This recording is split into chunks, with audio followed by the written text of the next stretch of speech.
예, 오늘은 중용 10장 하겠습니다. 군자의 도는 광대하면서 음미하다. 이제 도는 길인데요. 군자의 길은 광대하면서 음미하다. 이렇게 보시면 되겠습니다. 이 한자로요. 비와 은을 쓰거든요. 그림이 뒤에가 있는데 64페이지 보시면 이 도라는 게 있고요. 도는 길입니다. 그래서 근데 이 길이요. 여기서 이제 우리 지상에 이렇게 길이 나 있는 길이 아니고요. 당장 우리 저 하늘만 해도 비행기 다니는 길이 있는데 항로가 있는데 우리 눈에는 안 보이듯이요. 우주가 걸어가는 길이죠. 물건을 제가 들면요. 이게 길이에요. 들어서 위에 올리면요. 떨어지게 돼 있어요. 이건 눈에 떨어진다라고 어디 책에 써 있는 건 없는데요. 반드시 그대로 일어나요. 물은 아래로 흐르게 돼 있고요. 불은 위로 타오르고. 이게 길이에요. 우주가 걷는 길. 이 길은요. 이 길은 우주가 걷는 길이라 무형의 길이죠. 예.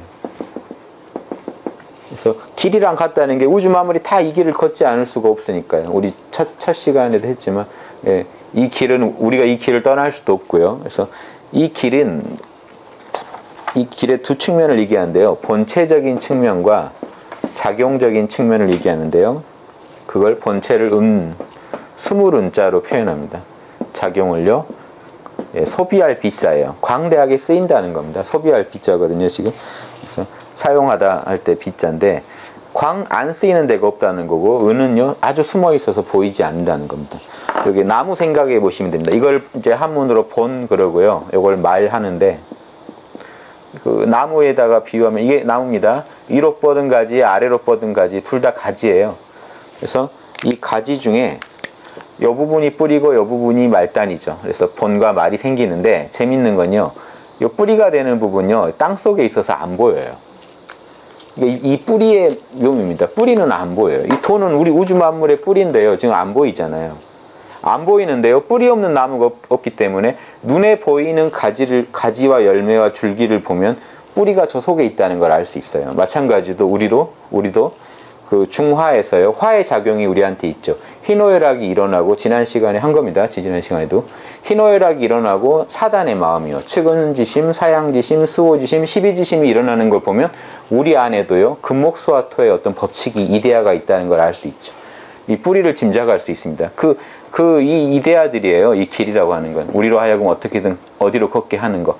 이게 이제 오행 지난 시간에 설명드린 거랑 맞춰 얘기하면 오행이라고 보면 맞을 겁니다. 예, 목의 이데아, 금의 이데아. 그래서 목의 이데아는 우리로 하여금요. 사랑을 일으키게 하고 측은하게 만들고요. 또 어떨 때는 그게 기쁨을 일으키고요. 그래서 여러 가지 우리 안에서 밖으로 나오는 말단들이죠. 우리가 눈에 확인할 수 있는 무형보다는 좀 더 유형적인 것들의 모든 유형적인 것들이 이런 말단이라면 말단의 세계라면요. 좀 더 무형의 세계가 본체죠. 그래서 이 본체는 숨어 있다. 안 드러난다는 얘기입니다. 도가 이 이데아의 세계는 어디 있는지 모르겠어요. 이 시공간에서는 안 보여요. 하지만 그 작용은 보여요. 거기서 벗어나는 게 하나도 없거든요. 오행에서 벗어나는 게 없어요. 오행을 줄이면요. 오행도 복잡합니다. 오행을 줄이면 음양밖에 없어요. 이 진동이요. 왜냐하면 주역에서도 이름, 일양, 지위, 도 그래요. 한 번 음하고요. 한 번 음하고 한 번 양하는 게 도다. 우주는 음양밖에 없어요. 이 밀당이죠. 밀당밖에 없어요. 밀고 당기는 것밖에 우주에는 없어요. 발산하고 수렴하고 밀어내고 또 서로 껴안고 이것만 우주에 존재하는 사랑과 정의도요. 인의 지 중에 인과 의도 그런 거죠. 인과 의 하면 인은 내가 남을 껴안아주는 마음이라면 의는요. 남이 불의를 갖다가 밀어내는 마음이에요. 배척하는 마음이에요. 잘못된 불의는 엄단하는 마음이고 인은 잘못이 있더라도 껴안아주는 마음이에요. 그래서 껴안아줄 거냐 밀어낼 거냐를 결정하는 겁니다. 이거 결정 잘 하시는 분이 중화를 잘 하시는 분이고 중용을 잘 하시는 분이고 성인이에요. 유교에서는.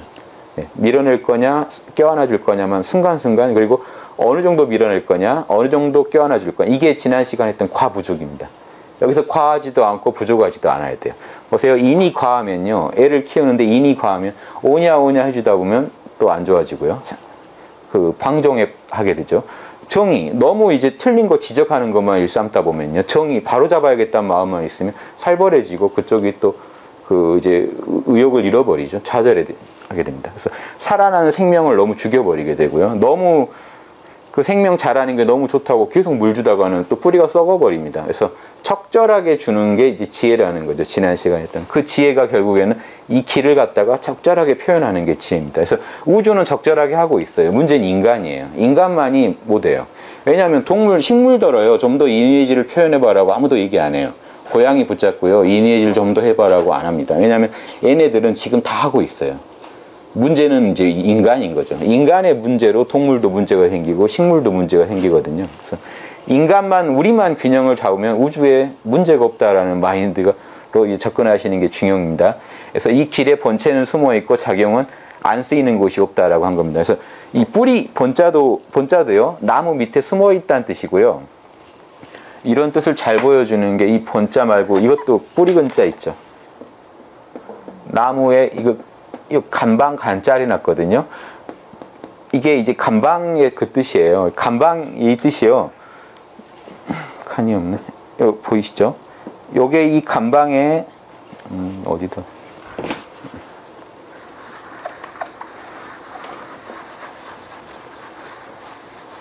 나중에 이제 제가 또 주역 강의할 때 말씀드릴 텐데요. 이렇게 눈 목자죠. 눈이요. 사람이 보통 각골문이 이렇게 그려요. 요즘 만화 같은데요. 이게 팔이고 이게 다리입니다. 눈만 그려놓은 거예요. 눈이 이제 이쪽, 이게 볼견자예요. 근데 이 볼견자의 정반대로 된 글자가 있어요.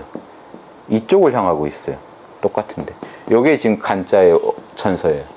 네, 각골문부터 이렇게 나와 있어요. 그러니까 이게 뭐냐면 간은 볼견자가 뒤집어진 거라고 보시면 돼요. 안 보여요. 그래서 이 간깨가 실제로 그런 성질입니다. 그쳐 있고 안 보이고 하는 성질입니다.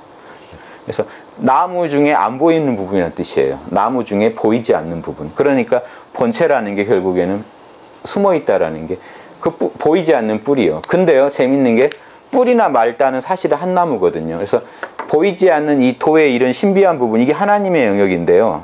여기도 하나님의 영역이에요, 사실은. 근데 하나님이 작용을 드러낼 때고요. 보세요. 지금 이거는 뭘까요? 물건을 떨어뜨렸어요. 이거 궤로 그리면요, 곤개의 작용입니다. 쪼개진 물건들이 둘이 합쳐지고 있어요. 이게 곤개의 특성이거든요. 곤개가 실제로 지금 표현되고 있습니다. 그렇죠? 그러면 지금 작용이 일어난 거죠. 지금 이건 작용이에요. 근데 이 작용을 멈췄잖아요. 이때는 지금 어디 있냐? 숨어 있어요. 근데 제가 이 물건을 들어 올리면 여기서 이제 작동이 바로 시작돼요. 그러니까 숨어 있으면서도 곧 즉각 반응합니다. 그래서 저희가 평소에 마음이 고요할 때는요, 우리 마음이 하나님의 이 마음이랑 통한다는 게 우리 마음에서 똑같은 일이 일어나요. 평소에 중의 마음, 텅 비고 고요한 마음을 갖고 있을 때는 희노애락이 없는 것 같아요. 근데 누가 와서 건들면 바로 기쁨이 나가고 슬픔이 나가고 다 표현해요. 근데 이게 별거 아닌 것 같은데 우리가 희노애락을 표현한다는 게 신기한 겁니다. 희노애락을 표현하고요, 남의 말을 알아듣고요, 말을 하고요, 이게 다 신통이에요. 이걸 어떻게 하고 있는지 이걸 보셔야 돼요. 우리 안에 그 능력이 있어서 하고 있는 겁니다. 그게 없다면 이제 우리가 이렇게 대화도 할 수가 없죠. 그게 우리 안에 이데아로, 이 도로 본체로 존재하고 있기 때문에 작용이 순간순간 일어나서 우리가 욕하고 싸우는 것도 다 이걸로 합니다. 우리 안에 욕하고 싸울 수 있는 능력이 어떻게 욕이라는 어떤 거고 화란 어떤 거고에 대해 정확한 정보가 없었다면 우리는 표현을 못 할 겁니다. 아마. 다 하고 있어요. 원숭이도 개도 다 표현해요. 자기 열받으면 열받는다고 표현하고요. 똑같은 그 이데아들이 있어요. 동물한테도. 제한된 표현을, 좀 더 표현력이 인간이 더 좋을 뿐이죠. 그래서 지금 이렇게 하고 한 이 정도 하고 보시죠. 군자의 도는 광대하면서도, 그래서 노자가 이거를 무불이라고 그랬죠. 못하는 게 없다. 도는 무불이. 노자는 이걸 정확히 이렇게 표현했습니다. 무의. 도는 하는 게 없으면서 무불이. 못하는 것도 없다. 그렇죠? 노자가 이렇게 얘기한 겁니다. 못하는 게 없으면서도 동시에 하는 게 없다. 음미해서 드러나지 않는다. 이 되시죠? 이게 도입니다. 하지만 중용에서 정확히 얘기한 어리석은 부부. 그러니까 이 어리석은 부부라고 하는 거는 그 남녀를 말해요. 어리석은 남녀도요, 다 알아요. 아는 게 있어요. 보세요. 이 드러난 도, 이니지, 오명오행에 대해 다 아는 건 아닌데, 남자, 여자 만나가지고요, 잠잘 줄 알아요. 그렇죠? 관계 맺을 줄 알아요. 동물도 알고, 식물도 알아요.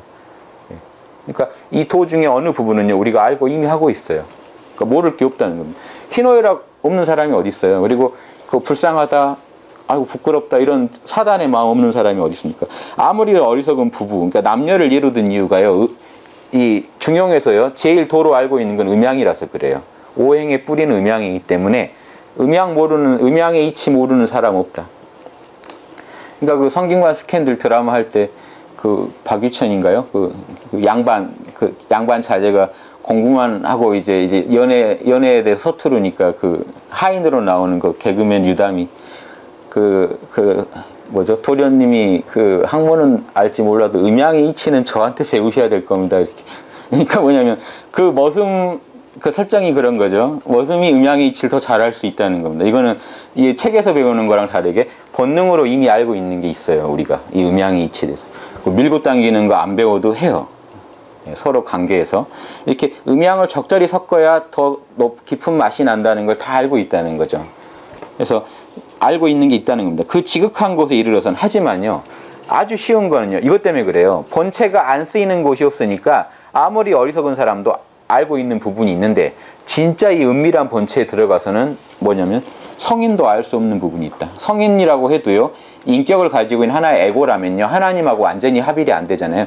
완전한 하나님의 그 경지는 사실은 인간은 한계가 있다는 겁니다. 예, 완전히 하나님하고 같아지지 못한다 하는 것도 있어요, 여기. 그러니까 성인이라 하더라도 알 수 없는 게 있다. 그러니까 한 인간을 왜 그러냐면요, 한 인격을 가지고 있다는 건요, 우주에 비하면 소우주죠. 그러니까 소우주 중에 아무리 훌륭한 소우주라도 대우주에 대해서 정확히 알 수 없는 부분이 있다. 이해되시죠? 둘이 아니지만 또 이제 둘이란 측면에서는 이렇다는 겁니다. 그리고 일반인의 불초함, 지난 시간에 했죠. 참 그 못 닮은 부분, 그러니까 좀 못하다 하는 그거죠. 불초함. 행실이 좀 부족함으로도 능히 행할 수 있는 게 있고요. 그러니까 일반인의 불초함으로 행할 수 있는 게 있어요. 아무리 어리석은 사람도요. 하지만 지극한 데 이르려면요, 성인이라 하더라도 할 수 없는 게 있다. 예, 대우주도요, 다 포함 못하는 게 있거든요. 뭐냐면 여기서 말하면 자연의 대우주요. 그러니까 그 신이 표현을 못한다는 게 아니라 실제 우리 이 지구나 이 안드로메다 이런 별 가지고요, 신이 뜻하는 바가 다 표현됐다는 걸 말할 수가 없죠. 신은 더 너머에 있으니까요.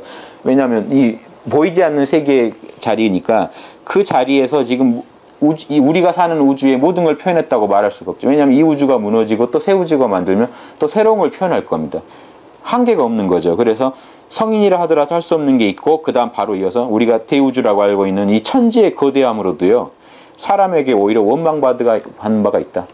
이번에 그 폭우 같은 거 사람들이 원망하잖아요. 왜 그 비가 그렇게 하늘에서 내리나 하고. 천지도 원망을 받아요. 그러니까 이 얘기는 하늘이건 땅이건 사람이건 우주를 이루는 구성 요소는요, 다 한계가 있다는 거예요. 오로지 하나님만이 한계가 없다는 얘기를 하는 거예요. 이 도는 하나님입니다. 오로지 우주를 일정한 질서에 의해서 주재하시는 도만이 한계가 없다. 그런데요, 보세요. 사람 마음은요, 도랑 하나라는 게, 사람의 마음이 태극이다, 뭐 이런 말 하는 게요, 중화에서 우리가 희노애락만 안 일으키면 천지의 뿌리다고 하는 건요, 사람도 소우주라 대우주랑 사실 질적으로 동일하다는 얘기를 하는 겁니다. 그래서 사람 마음이 이 우주의 신이 있듯이 우리 육신도요, 쪼개보면 아무것도 안 나와요. 하지만 지금 보이지 않는 우리의 정신이 지금 이 육신을 주재하고 있잖아요. 우리 정신이 신이라는 겁니다.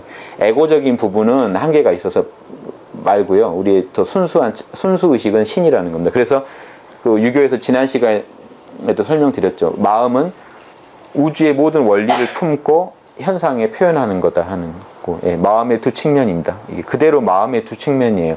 마음 안엔 이데아가 들어있다가 그게 반드시 현실화돼요. 희노애락이라든가 사단을 통해서요.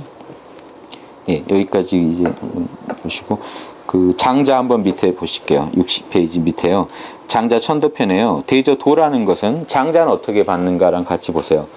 큰 것이라고 해서 막히는 게 없고, 아무리 커도요, 도보단 작거든요. 왜냐하면 형체 있는 게 아무리 커도 형체 없는 것보단 작죠. 작은 것이라고 해서 빠뜨리는 뭐 없다. 아무리 작아도요, 그 작은 것보다 도는 더 작아요. 작기로 말하자면 안 보이니까요. 크기로 말하면 더 크고요. 그래서 그러므로 만물이 모두 갖추어지게 된다. 너무도 넓고 넓어서 수용하지 못하는 게 없으며 너무도 깊고 깊어서 헤아릴 수가 없다. 이게 도의 그 두 측면을 얘기하는 겁니다. 숨어있는 측면은 헤아릴 수가 없고, 작용하는 측면은 우리가 보는 우주보다 더 크다는 겁니다. 왜냐하면 우주 배후에서 이 우주를 일사불란하게 지금 음양의 법칙으로 움직여 가니까요. 제가 혹시 이거 잊어버리신 분들 설명 혹시 중용 이번 할 때는 안 드렸을지 몰라서 한번 드리는데, 우주에는 플러스와 마이너스밖에 없습니다. 근데 왜 오행이 나오느냐? 플러스 마이너스가 있다는 얘기는요. 그쵸?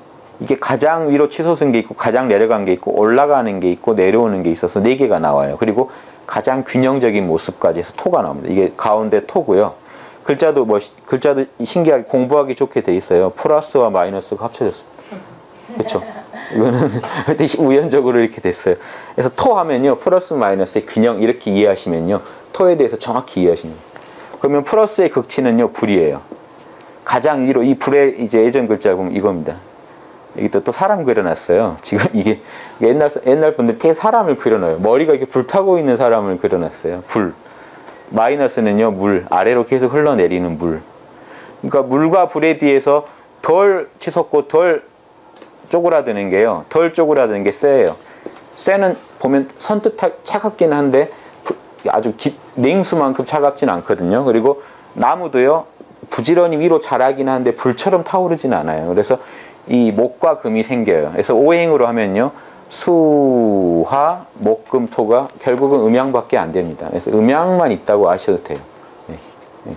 음양의 이 플러스를 천이라고 해도 되고요. 마이너스를 지라고 해도 돼요.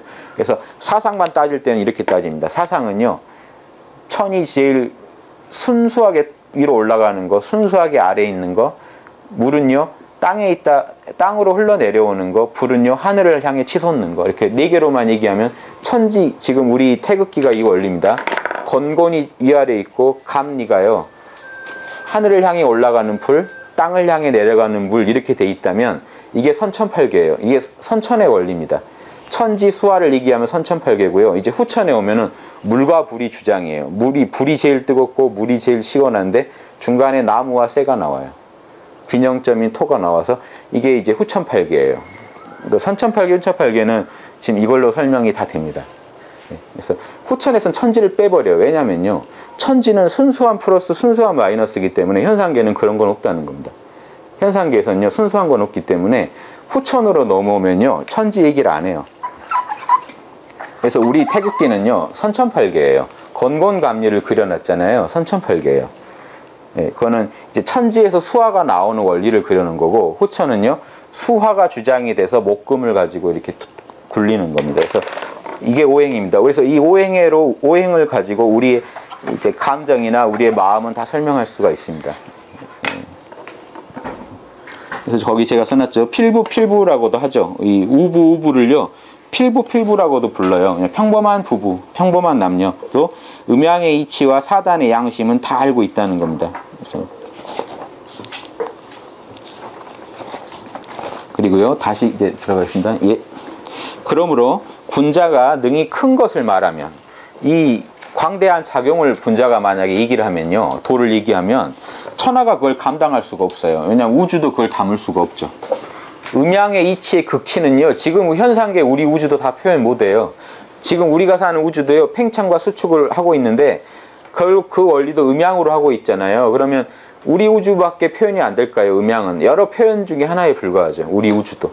또 다른 우주에는 음양이 또 다른 모습으로 표현되고 있겠죠. 그러니까 감당 못 한다는 겁니다. 그래서 또 작은 걸 말하면요, 보이지 않는 그 도의 신비한 걸 얘기하면요, 천하가 그걸 깨트릴 수 없다는 게 뭐 잡혀야 깨트리죠. 소립자 모양이라도 돼야 우리가 깨죠. 그 물질이 아닌데요, 차원 너머의 그 고요함인데요. 그래서 지금 이렇게 신비한 도를 얘기하는데, 그럼 우리가 이거 체험할 수 없느냐? 체험할 수 있으세요.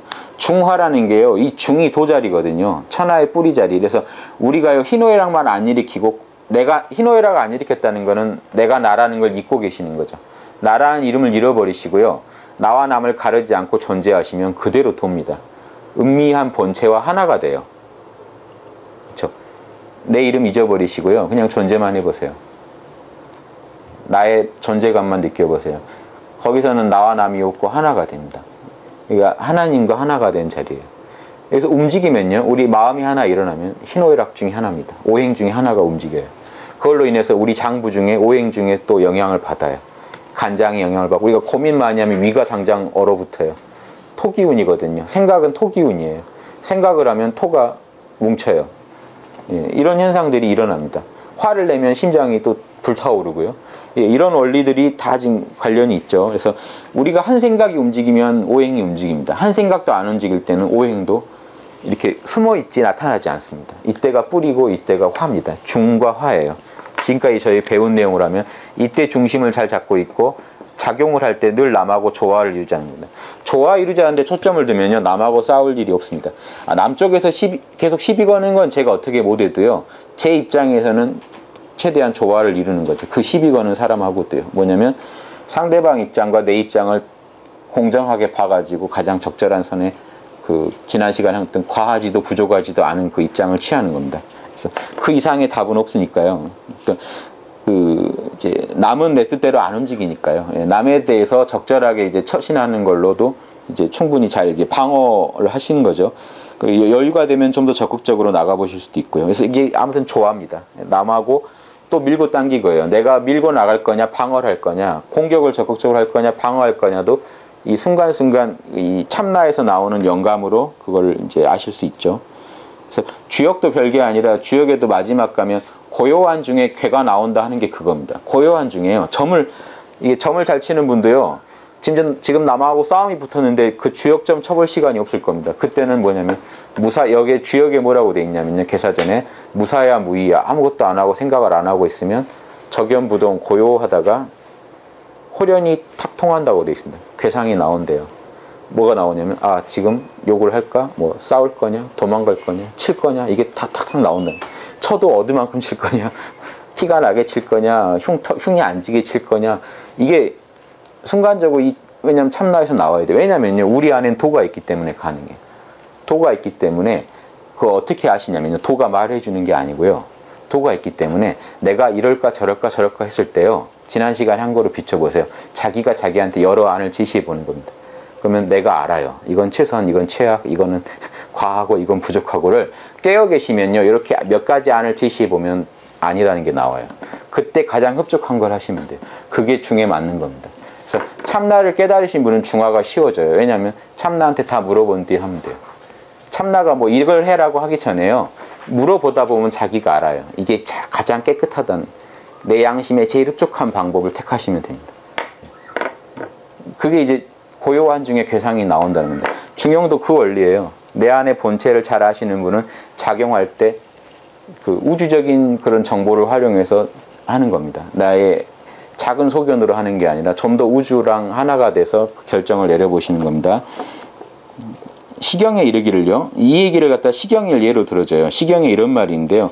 솔개는 날아 하늘에 이르고 물고기는 연못에서 뛰논다라는 구절이 있습니다. 이게 좀 오묘한 얘기인데요. 이게 말을 참 잘 설명했다고 생각해서 중용의 지처자인 이제 자사가 인용한 거죠. 설명을 뭐라고 했냐면요. 음미한 본체가 위아래에 밝게 작용을 드러낸 것이다. 그걸 옆에 그림 보세요.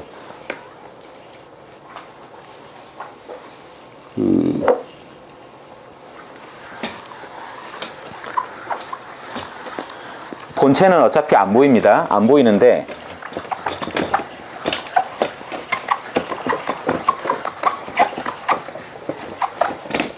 보세요. 본체는 지금 안 보이는 세계에 있어요. 음미한 세계에 있는데 제가 아까 이거 펜을 들으니까 떨어뜨렸듯이요. 이 본체가 현상계에서 분명히 작용을 드러낸다는 거를 지금 솔개와 물고기로 들어 설명하고 있거든요. 그 이유를 이제 한번 좀 생각해 보시죠. 이 솔개가 논이는 데는 하늘이에요. 일단은. 그 물고기는 땅에 있고요. 여기에 이제 물고기가 있어요. 땅에. 하늘에 새가 있습니다. 그렇죠? 솔개라는 새가. 이게 장자 일장에서도요. 물고기가 새가 되어 올라간다라는 표현을 쓰는 게 동양에서는 이게 아주 상식입니다. 예전에. 이게 천지의 이 작용을 잘 설명해 주는 거예요. 왜 그러냐면요. 본체는 안 보여요. 그런데 본체에는 뭐가 있냐면요. 아까 이런 원리가 있죠. 위에는 불, 아래는 물. 그렇죠? 그래서 물이 불이 돼서 올라가는 걸 나무라고 하고 불이 서늘해져 가지고 물이 되는 거를 쇠라고 하고 이게 후천팔계입니다. 지금 제 순서가 후천팔계 순서로 바뀌게 해놨는데 요거 이렇게 바꾸시면 목이에요. 후천팔계 순서예요. 근데 선천팔계는요. 천지에서 위에는 하늘이 있고 아래는 땅이 있고 땅에서 하늘을 향해 올라가는 놈이 불이고 하늘에서 땅을 향해 내려온 놈이 물. 이게 선천팔계입니다. 후천팔계도 맞추죠. 아주 쉽죠. 선천팔계 이게 다예요. 후천팔계는요. 물이 나무를 통해서 하늘로 올라가요. 불처럼 자라고요. 불이 쇠를 만나서 서늘해져 가지고 물이 돼요. 그런데 화극금이잖아요. 상극에서 불은 쇠를 녹여버리거든요. 그러니까 이 중간에 토가 개입합니다. 토를 여기다 넣어놔요. 이렇게 해서 한 사이클이 흘러. 그래서 실제 후천팔계도 여기에 릿계가 있어요. 여기에 릿계가 있고 불계가 있고요. 토계가 있고 지나서 택계, 금계로 넘어갑니다. 이거 그대로 궤로 그려놓으면 후천팔계예요. 요거만 아시면 돼요. 이 공식이 이미 안에 있어요. 그래서 이게 본체로 들어있다가 요게 이 본체가 이게 이제 더 선천팔계가 더 본체죠. 그래서 실제로 움직일 때는 후천팔계로 움직여요. 작용은. 선천팔계에서 이게 이미 안에 내포돼 있고요. 이 공식이 우리 안에 있다가 밖으로 탁 움직이면 그러면 위에는 하늘이 있고 땅이 있는 거 선천팔계가 그대로 표현된 거죠. 그런데 여기서 후천팔계가요. 물고기가 위로 올라가서 새가 되고 새가 내려와서 물고기가 돼야 제일 가깝겠죠. 이게 장자 일장에서요. 물고기가 새가 돼서 올라가는 얘기를 하는 이유예요. 이 이 팔계가 우주에 돌아가는 공식을 얘기하는. 근데 지금 이 여기 중용에서는요. 새가 물고기가 새 돼서 올라가는 얘기는 아니죠. 예, 안에서 물고기가 뛰놀고 위에서 새가 논다 그랬는데요. 보세요. 천은요. 궤로 치면 순양이죠. 땅은 쪼개진 것들이 합쳐진 거고요. 이렇게 다릅니다. 한 덩어리란 뜻이에요. 한 덩어리로 이 하늘은 쪼갤 수가 없어요. 땅은요. 다 쪼개져요. 쪼개진 것들이 지금 뭉쳐 있어요. 동그랗게. 그렇죠? 그런데 물고기는 보세요. 땅은 대신에요. 이거는 고요해요. 하늘은 움직여요. 이게 특징입니다. 바람은 계속 움직이고 있어요. 고정된 형태가 없으니까요. 땅은 한번 고정이 됐기 때문에 한번 정해졌으면 거기에 있으려고 합니다. 그런데 땅 안에 양기가 하늘에서 내려오면요. 이제 천지가 한번 교류를 하면 수화가 됩니다. 천지가 교류를 하면 수화가 되고 수화가 교류를 하면 목금이 돼요. 이거 궤로 다 설명할 수 있는데 제가 이건 나중에 주요 같은 거 할 때 다시 설명드리고요. 여기서 필요한 정보는 하늘의 양기가 움직이는 양기가 땅에 내려와 가지고 땅 안에서 꿈틀대고 있는 게 물고기입니다. 가장 연못 속에서 약동하고 있죠. 그리고요. 땅의 음기가 하늘에 올라가서요. 하늘은 원래 한 덩어리여야 되는데요. 뭔가 쪼개진 놈 하나가 하늘을 날아다녀요. 하늘에 있는데 음물이죠, 새는. 물질이 있는 놈이 하늘을 날아다니잖아요. 이게 새입니다. 그래서 천지 수화를 얘기하는 거예요. 하늘에 새가 날고 땅에 물고기가 뛰논다는 건요. 선천팔계를 갖다가 그대로 지금 선천팔계의 본체가 현상계에 그대로 구현됐다는 겁니다. 그래서 선천팔계대로 구현이 됐고요. 이 선천팔계는 구성 요소만 제공해줘요. 이런 순서만 정해줍니다. 작용은 후천팔계로 일어나요. 이제 물고기가 위로 올라가고 새가 아래로 내려오고 하려면 목금 작용이 일어납니다. 그래서 이제 후천팔계 공식이 작용돼요. 좀 이 느낌 오시죠? 어떤 이게 지금 주역의 아주 핵심입니다. 선천팔계, 후천팔계 돌아가는 게. 이걸 간단하게 써놓은 거예요. 이게 그 보이지 않는 도가 하늘에 새가 날고 땅에 물고기 뛰노는 것 그 자체가 사실은 그 우주의 음양의 이치가 적나라하게 드러나 있는 거다. 없는 곳이 없이 드러난다는 게. 이게 우리 인체로 오면요. 머리가 하늘이에요. 이 천자리에 머리를 보시면 돼요. 배가 땅이에요.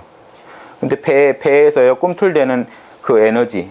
내 아랫배에서 꿈틀대는 생기가 그 물고기에 해당되고요. 내 머리에 있는 물이요. 뇌수가 새에 해당돼요. 하늘에 음이 있죠. 머리에 뇌수, 물이 있어요. 땅에 배는 갖다게 서늘해야 되는데 배 안에 열기를 발산하는 자리가 있어요. 이게 뭐냐면 우리 그 단전자리예요.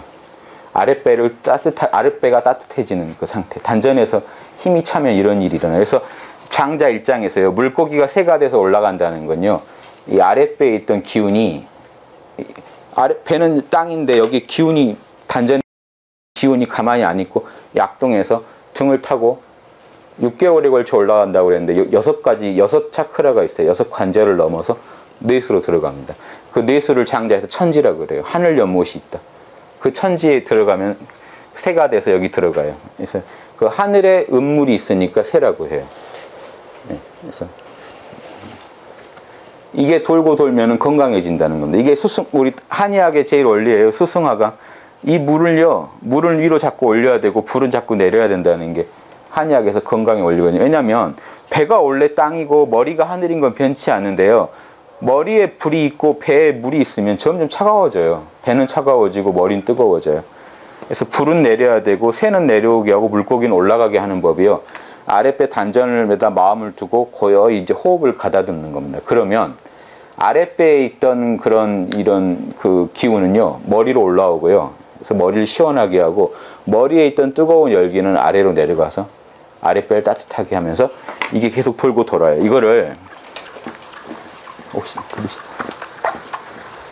그 밑에 제가 태극을 하나 그려놨잖아요. 요거 하나로 다 설명할 수 있어요.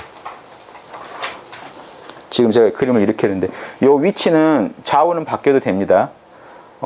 지금 이렇게 이게 올라갈수록 위에서 뭉치니까 이게 지금 여기가 하늘이겠죠. 이게 땅이에요. 왜냐하면 음이 흘러내려서 점점 커지잖아요.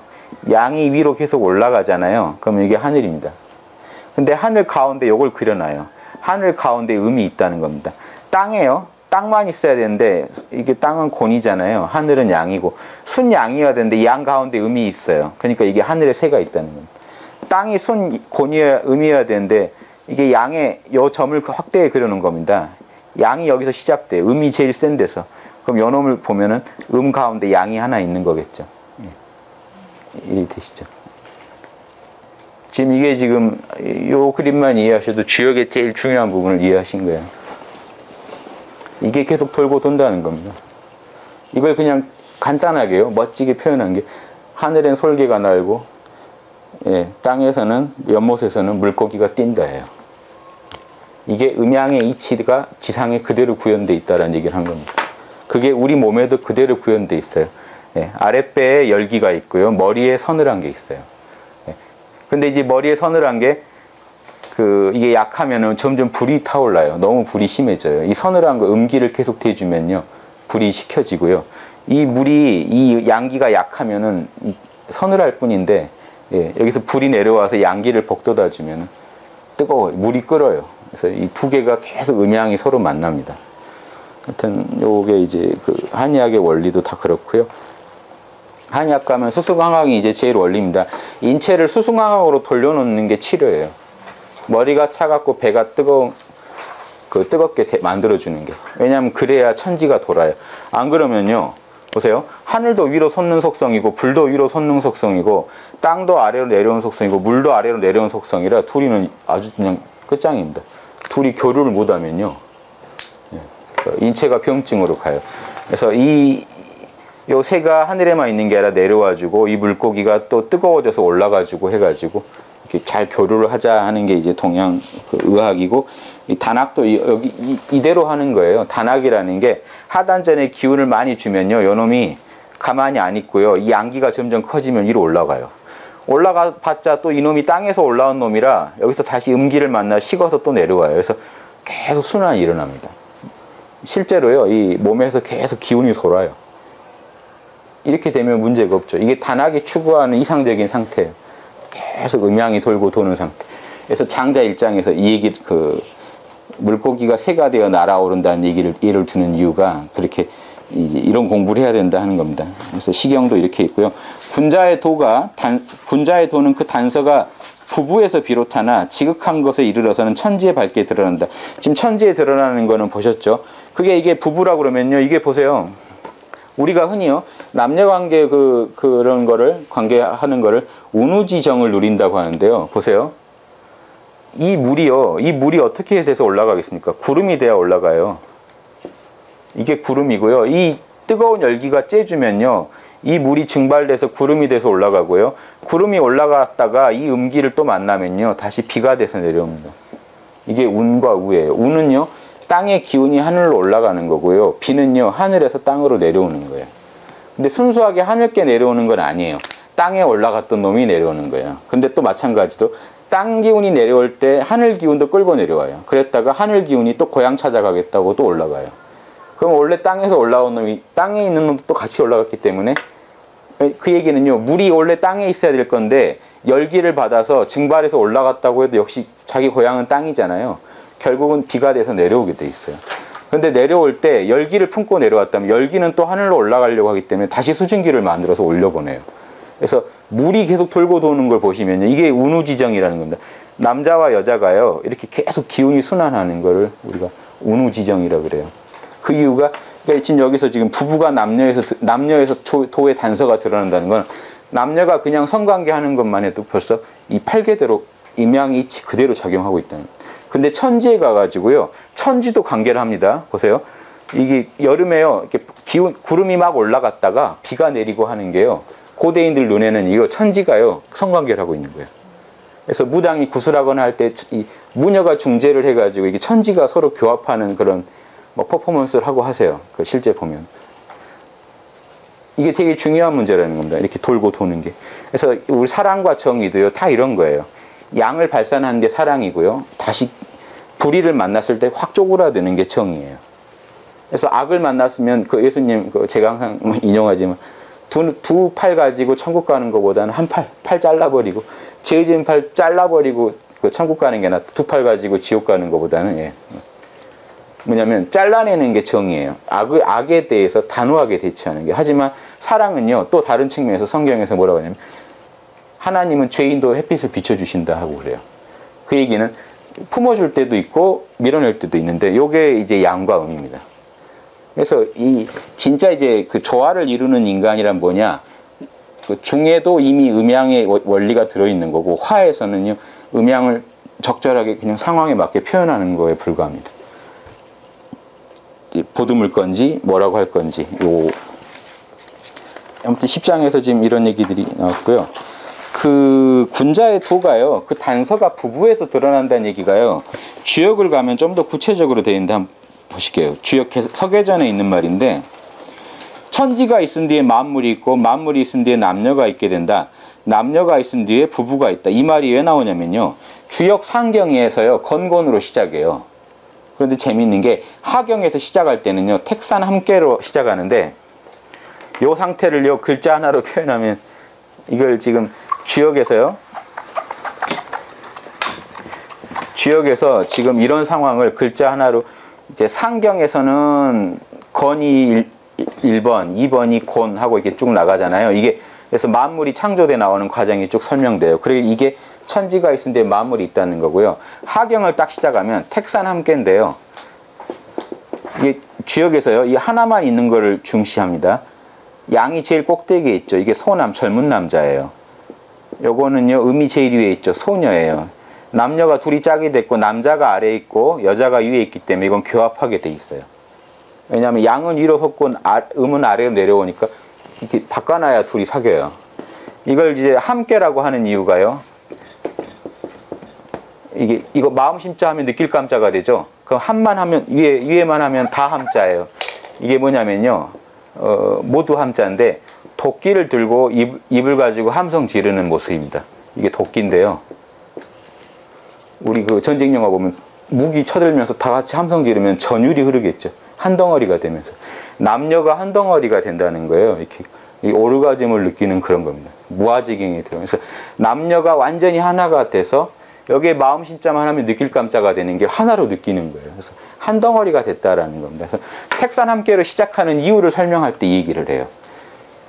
천지가 있은 데 만물이 있지만 남녀가 있어야 부부가 생기고, 부부가 돼야, 왜냐하면 부부가 없으면요 모든 그 인간관계의 모든 시작은 부부라는 게, 부부가 애를 낳지 않으면 인류가 퍼지질 않잖아요. 그래서 일단 퍼지면 뭐가 생기냐면 그 우리 오륜 중에 중요한 그 부자 관계가 나오고, 그렇게 부자 관계가 있어 사람이 많이 생겨야 조직이 생겨서 정치가 생겨서 분신이 생기잖아요. 직장이 생기고 해서 상하 관계가 생기고, 그래야 그 뒤에 어떤 인간이 만든 여러 문화나 제도가 작용을 하니까 도는 부부에서 시작한다. 인간의 길은 이제 이 얘기를 해놓은 게 있어요. 남녀에서 시작한다. 남녀의 만남이 제일 중요하다. 이게 음양이 제일 중요하다. 이 얘기를 하는 겁니다.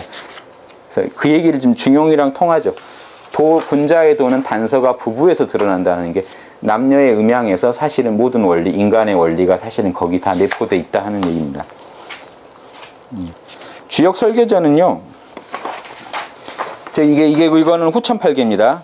후천팔계 보세요. 제가 아까 말씀드린 대로요, 위에 불이 있고 아래에 물이 있죠. 그리고 우레라고 된 게 여기다 나무 목자를 써보십시오. 우레가 목이에요. 예.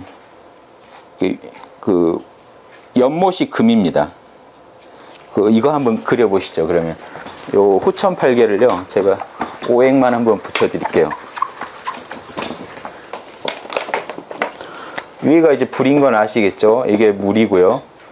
그럼 이게 지금 양기가 위로 뚫고 올라가는 모습이거든요. 근데 지금 우레가 여기 있고요. 여기는 음기가요, 발산하는 양기를 음기가 수렴시키는 겁니다. 이게 금이에요. 쇠예요. 이게 단단하게 압축하는 모습입니다. 그래서 완전히 단단해진 게 있죠. 이것도 금이에요. 그러니까 이 후천팔계에서 건은요, 하늘이 아니에요. 그 후천팔계에서 땅은요, 땅이 아니에요. 왜냐하면 순수한 건과 리는 후천팔계에 없어요. 그러니까 땅이 작용하고 있는 중에서 지금 순수한 모습을 그려놓은 거지. 예, 이렇게 아주 순수한 거라고 보지 마시고 여기는 토라고 보세요. 여기는 토고요. 건은 토고요. 간토, 여기는 양토죠. 간토와 양토가 서로 마주보고 있어요. 이 토가 음양의 균형을 맞춰주는 거기 때문에 제일 중요한 위치에 있습니다. 감은 물이고요. 지는 목이에요. 손도 목이고요. 여기도 불이고요. 그러면 이렇게 지금 다 나왔죠. 보세요. 여기 플러스 마이너스만 해드릴게요. 손은 부드러운 목이고요. 나중에 이제 제가 또 설명드릴 기회가 있을 겁니다. 진목이요. 이게 좀 단단한 목입니다.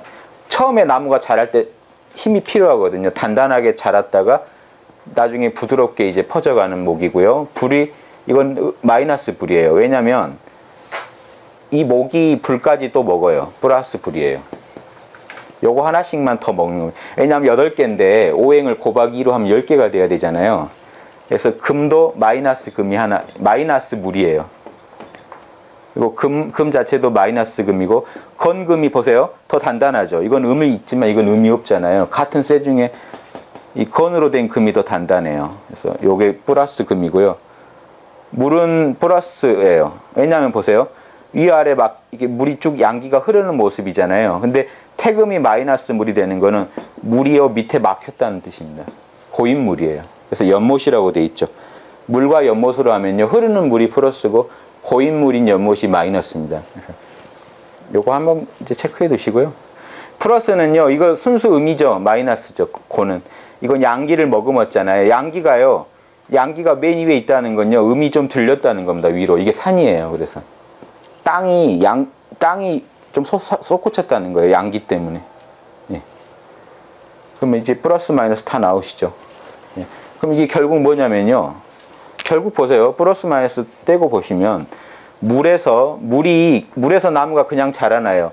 흙이 중재해줘야 자라요. 똑같아요. 아까 불이 쇠랑 그냥 만나면 쇠를 녹여버리지만 불을 토가 중간에서 중재해주면요, 열기를 토가 보존해줬다가 그물 나오면 괜찮아요. 또 토가 여기서 되게 중요한 게 물에 나무가 자랄 수가 없어요. 물을 머금은 흙이 중간에서 중재해줘야 그 위에 나무가 자라요. 그 나무가 불처럼 타오르고요. 다시 이제 토가 중재해서 서늘해졌다가 서늘해진 게 더 쪼그라들면 물이 돼요. 그래서 이것도 결국엔 태극인 게요, 이리 보면은 계속 발산하는 모습이고 이쪽으로 가면 계속 쪼그라들어요. 그래서 물에서 멈추고 불에서 끝나고 중간에 목이 있고 중간에 금이 있어서, 아까 제가 그려드린 그림이 좀 정밀하게 확장판이에요. 이거는 이제 주역 공부하실 때 하나 그려두셨다가 나중에 혹시 주역 공부하실 때요, 또 참고하시면. 요거 좀 다 설명드리자면 이게 너무 시간이 걸려서 이 정도만 제가 드릴 텐데, 이게 뭐 어려운 거 없으시죠? 이게 왜 이게 2개 먹냐면요, 이렇게 이해하셔도 돼요. 사실은요, 보세요. 물과 불밖에 없어요. 천지가요, 물과 불을 낳았잖아요. 물이요, 타오를 때 아주 타오르지 못한 약한 불이 이거예요. 목이에요. 그러니까 목이 불도 돼요, 사실은. 아까 물에서 불로 가는 중간에 있으니까요. 마찬가지로 불에서 물로 오는 중간이라 이 금이요, 물도 먹어줘요. 2개를 같이 작용해줘요. 그래서 사실은 좀 약한 물이 세고 약한 불이 나무다라고 생각하셔도 돼요. 그래서 보세요. 실제 봄에서는요, 봄은 온이라고 하죠. 따뜻한 정도이고요. 겨울에는 온이 열로 변하고요. 반대로 가을은요, 서늘할 양이라고 하는데, 양에서 한냉으로 변해요. 그러니까 봄에 따뜻했다가 뜨거워졌다가 여름에 서늘했다가, 가을에 지금 가을이죠. 서늘한 정도잖아요. 요게 겨울로 가면은 엄청난 추위로 변하죠. 예. 이게 계속 돌고 돌아요, 음양이. 그래서 음양밖에 없다는 겁니다. 그래서 정밀하게 굳이 쪼개니까 8개고요. 더 쪼개면 10개까지도 쪼개지는데, 이거 다 모르셔도요, 양과 음이 있다. 우리 추나추동만 이해하시면 돼요. 봄, 여름, 가을, 겨울이 있는데 결국에는 여름과 겨울이 중심이고 여름에서 겨울로 가는 길목에 좀 덜 추운 데가 가을이고, 겨울에서 여름으로 가는 길목에 좀 덜 더운 데가 봄이다. 이렇게 이해하시면 오행에 대해서 이게 답니다. 예. 이렇게 오행을 가르쳐 주면요, 오행에 대해서 오해하실 일이 없어요. 오행이 그 만화 영화도 아니고 물, 나무, 불, 쇠, 흙 이렇게 해가지고 우주가 나왔다 이렇게 얘기하면 황당하죠. 물과 불과 쇠가 모여서 물건을 만들었다고? 그럼 그게 아니고요. 요거 하나만 해도 요 에너지들이 다 들어있다는 겁니다. 발산하려는 힘이 있고요. 요 안에 원자 분자 가면요, 원자 분자도요, 흩어지려는 힘이 있고 잡아주는 힘이 있고 다 있어야 이게 버텨요. 그 원자 하나가 존재하려고 해도 그 전자가 빠져나가지 않게 잡아줘야 돼요. 그 잡아주는 힘과 빠져나가려는 힘의 중간에서 만물이 다 생깁니다. 그 음양의 중간에서. 이렇게 밀고 당기는 중간에서 다 이렇게 뭔가가 일어나죠. 밀어내버려도 끝나고 너무 당겨도 끝나는데, 예, 그 중간에서. 그래서 그게 중화에서 화라고 보시면 좋겠습니다. 그래서 그 주역개사전에요, 음양을 헤아릴 수 없는 게 하나님이시고, 하늘에서 보이지 않는 상이 이루어지고 땅에서 눈에 보이는 형체가 이루어진다 하는 게 다 지금 같은 얘기입니다. 지금 하늘에서 상이 이루어졌다는 게요, 지금 도가 숨겨져서 보이지 않는다는 겁니다. 하늘은 우리 눈에 안 보이죠, 이 상이라는 건. 하지만 형은요, 우리가 보고 만지고 다 할 수 있어요. 그 작용은 광대하다는 겁니다. 그 뒤에 보시면요, 상에 대해 설명을 제가 더 해냈는데요, 상은 시공을 초월한 만물의 본래 모습이고요. 그러니까 이게 우리 시공 안에서는 안 보이는 게 맞죠. 이 상은요, 이원성을 초월한 겁니다. 이원성이 없어요. 그냥 정보예요. 순수 정보예요. 그러니까 우리 눈에 안 보입니다. 그 형체 세계에서는요, 구체적으로 드러난 게 보여요. 간단하게요, 우리가 사람을 만날 수는 없어요. 절대로. 그쵸? 예, 윤홍식이라는 사람을 만날 수는 있어도요, 사람을 난 만났다, 어떤 보편적인 사람이라는 걸 봤다 하는 건 있을 수 없어요. 저를 통해서 사람을 느끼는 거죠. 그래서 우리는 모두요, 형을 통해서 상을 짐작하고 살아가요. 이런 형을 통해서요, 이런 어떤 법칙이 배후에 있는가 보다 하고 살아가요. 그렇죠? 그래서 이 상은 숨겨져 있다는 게 이겁니다. 아까 그거예요. 우리가 희노애락이 있는 걸 보면 우리 안에는 희노애락을 일으키는 정보가 있나 보다. 예. 이렇게 짐작하면서 살아가는데, 명상을 하시면요, 나와 남을 내려놓고 자꾸 하나님과 하나가 되보다 보면 그게 단순히 추측이 아니라 실감나게 느낀다는 거죠. 그런 정보, 그 정보를 이렇게 알아낸다는 게 아니라 이런 개념이에요. 내가 신이 돼버리면요, 정보가 내 안에 이미 있게 돼요.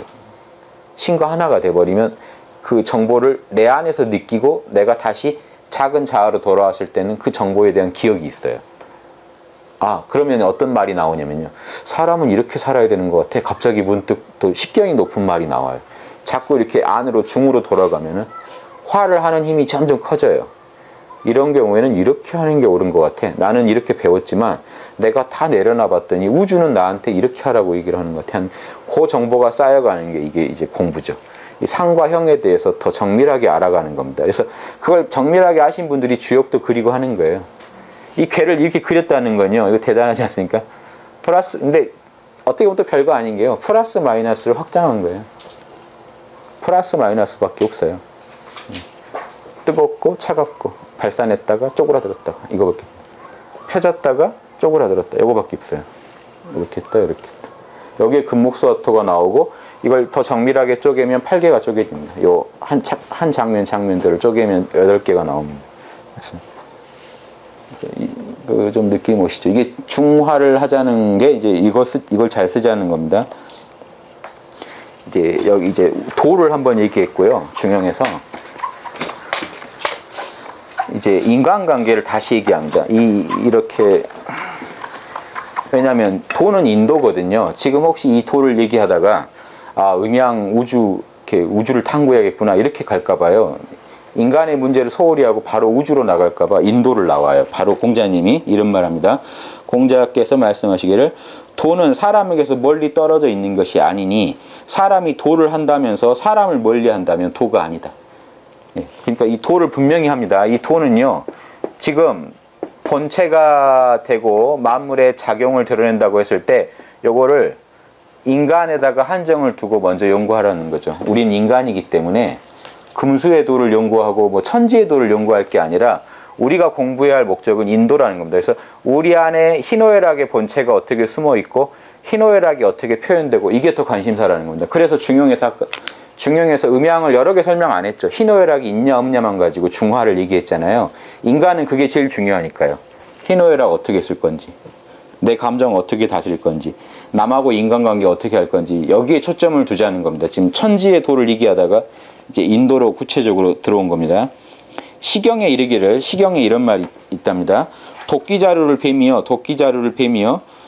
그 다듬는 법이 멀리 있지 않도다라고 시경에 이런 말이 있는데, 사람들은 도끼자루를 잡고요, 도끼자루 나뭇감을 뱀에 자신의 도끼자루와 견주어 보면서도 오히려 도끼자루를 다듬는 법이 멀리 있다고 여긴다.